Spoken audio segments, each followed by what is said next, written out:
రోజుకి టీ ఎన్ని సార్లు తాగుతారో తెలీదు కానీ నేనైతే 4 టైమ్స్ తాగేదాన్ని. But 1 year back health condition వల్ల అస్సలు తాగకూడని పరిస్థితొచ్చింది. దాన్ని ఎలా ఓవర్‌కమ్ చేశానంటే, ఇలా ఫుల్ కప్పు తాగకుండా హాఫ్ కప్పు క్వాంటిటీ రెడ్యూస్ చేశాను. దాంతో పాటు బుక్ చదవడం అలవాటు చేసుకున్నాను. సో, దాని మీద ఎక్కువ ఫోకస్ టీ అనే దాని మీద టీ, కాఫీ దాని మీద ఎక్కువ ఫోకస్ ఉండకుండా రెడ్యూస్ అయింది.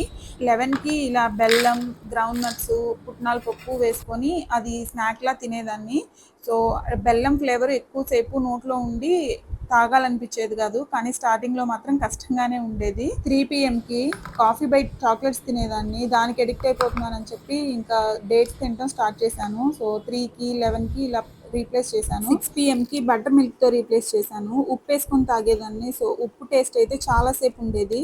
అందుకని అంతగా అనిపించేది కాదు. రీప్లేస్ చేయడం చాలా కష్టము. ఈ మంత్‌తో 1 ఇయర్ అయింది. ఇవన్నీ చేసి 4 టైమ్స్ నుంచి 1 టైమ్‌కైతే తీసుకొచ్చాను. అది